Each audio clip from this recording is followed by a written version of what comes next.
જય માતાજી મિત્રો, આસો સુદ નવરાત્રી આવી રહી છે. માં અંબાજીના ગરબા કે નવ દેવીઓ જે કહેવાય છે, બરાબર. અંબાજી છે, આરાસુરી માં અંબા, અને નવરાત્રીના નવ દિવસના નોરતા આવી રહ્યા છે અને એની જે તડામાર તૈયારી થઈ રહી છે. તો મોરબીની જે મેન બજાર કહેવાય છે કે નેરુ ગેટ ચોક કહેવાય છે કે બજારની અંદર તડામાર તૈયારી થઈ રહી છે લોકોની ખરીદી માટે. તો આજે આપણે મોરબીની અંદર એક એવા જે વેપારી ભાઈ છે કે એમની સાથે થોડીક વાતચીત કરીશું કે આ વખતે નવરાત્રીને કેવી તડામાર તૈયારી છે અને ત્યાં એમની આ જે વસ્તુઓ મળે છે. તો આપણે હું તમને વિડીયોની અંદર બતાવીશ અને ચાલો આજે આપણે એમની મુલાકાત કરીએ.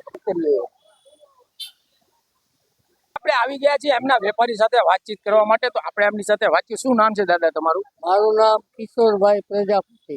કિશોરભાઈ, તમે અહીંયા આ જગ્યા ઉપર કેટલા વર્ષથી ઉભા રહ્યો છો? હું આ જગ્યા ઉપર ઓછામાં ઓછા 10 વર્ષ. બરાબર, 10 વર્ષથી ઉભા. આ વખતે આસો સુદ નવરાત્રી આવી છે, માતાજીના ગરબા જે કહેવાય છે. તો ગરબાની તમારી કેવી તૈયારી છે અને ટ્રાફિક કેવો છે ખરીદી માટે, એના વિશે થોડુંક કહેજો. હવે આ ગરબાની ટ્રાફિકની તો નોરતાથી આ ચાલુ થાય.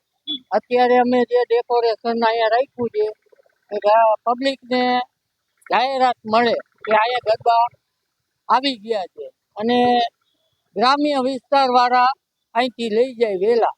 બરાબર છે. અને શહેરી વિસ્તાર વાળા રહ્યા ને સિટી વાળા સવારમાં લઈ જાય. બરાબર. નોરતાની સવારથી એનું મૂકવાનું હોય. માતાજીની સ્થાપના નોરતા હોય એટલે સવારે જે માતાજીનું મુહૂર્ત આપણે કરવાનું હોય ત્યારે ગરબા લઈ જાય છે. નાઈ ધોઈ અને પવિત્ર વસ્તુ હોય ત્યારે પૂજા પાઠ આજે હોય ત્યારે સારું મુહૂર્ત જોઈને લઈ જાય છે અને માતાજીનો ગરબો રાખી અને પૂજા પાઠ કરે છે. માતાની ગરબી. બરાબર. નાની બાળા માટે. બરાબર. બાળકો માટે ઘોઘા. બરાબર. ઘોઘા કે જે ઓલા નાના હતા ત્યારે આપણે ઘોઘા ગાવા જતા કે ઘોઘા ઘોઘા ગોચલા માછીબાના વિસલા જે કહેતા ઈ ઘોઘા તમારી ત્યાં મળે છે એમ ને? બરાબર. અને અત્યારે આયોજનમાં નોરતા પૂરતું ગરબા અને ઘોઘા. બરાબર. અહીંયા તમે જોવો છો વિડીયોની અંદર કે આ ભાઈ નવરાત્રી આવે છે ને ત્યારે છેલ્લા 10 વર્ષથી ઉભા રહ્યા છે કે અહીંયા રંગબેરંગી ગરબા, દીવડા છે, ઘોઘા છે અને સાથે છે ને તમે આ ઈંઢોણી જોઈ શકો છો.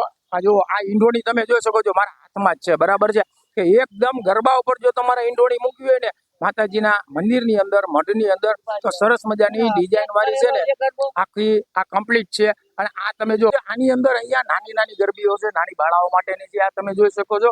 અને માતાજીના ગરબા કે જે આપણે નોરતાની અંદર જે માતાજીના ગરબા લઈએ છીએ એ ગરબા પણ છે અહીંયા. અને હા, બીજા પણ તમારે એનાથી સારા ગરબા જોતા હોય ને તો તમે આ પણ તમે જોઈ શકો છો. જુઓ, સરસ મજાના ગરબા છે. તો અહીંયા જો તમારે મિત્રો આવા સરસ મજાના જો ગરબા તમારે લેવા હોય ને નવરાત્રીની અંદર, તો મોરબીની આન બાન ને શાન કહેવાતી એટલે નગર દરવાજાનો ચોક. તો પહોંચી જાજો મારા વાલીડા ગરબા લેવા.